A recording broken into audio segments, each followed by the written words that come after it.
بسم اللہ الرحمن الرحیم۔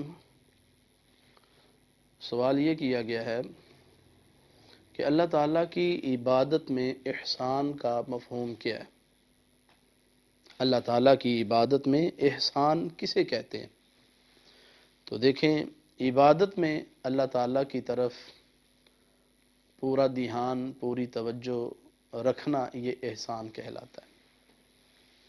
قرآن مجید میں اللہ تبارک و تعالیٰ نے ارشاد فرمایا سورۃ الشعراء، الذی یراک حین تقوم وتقلبک فی الساجدین، یعنی اللہ رب العزت وہ ہے جو تمہیں اس وقت دیکھ رہا ہوتا ہے جب تم قیام کرتے ہو، اور سجدہ جب تم کر رہے ہوتے ہو، سجدہ کرنے والوں کو تمہاری حرکت، تمہاری حرکات و سکنات کو اللہ دیکھ رہا ہوتا ہے۔ تو اس لیے ہمیں اللہ کی عبادت پوری توجہ کے ساتھ اللہ کی طرف اپنا دھیان رکھتے ہوئے کرنی چاہیے۔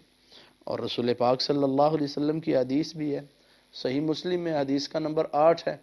اللہ کے رسول صلی اللہ علیہ وسلم فرماتے ہیں، الاحسان، احسان یہ ہے، ان تعبد اللہ، کہ تو اللہ کی عبادت کرے، کأنک تراہ، ایسے کرے جیسے تو اللہ کو دیکھ رہا ہے۔ فإن لم تکن، اگر یہ تصور نہ بن سکے تو پھر یہ ہے فإنہ یراک، پھر یہ ہے کہ یہ تصور بنا لے کہ تیرا رب تجھے دیکھ رہا ہے۔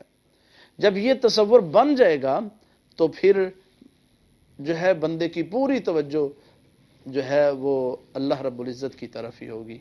تو اس لیے پورے دھیان، توجہ کے ساتھ اور خشوع خضوع کے ساتھ نماز پڑھنا، اللہ کی عبادت کرنا، اور یہ تصور رکھنا کہ میرا اللہ مجھے دیکھ رہا ہے، یہ احسان کہلاتا ہے۔ وما توفیقی الا باللہ۔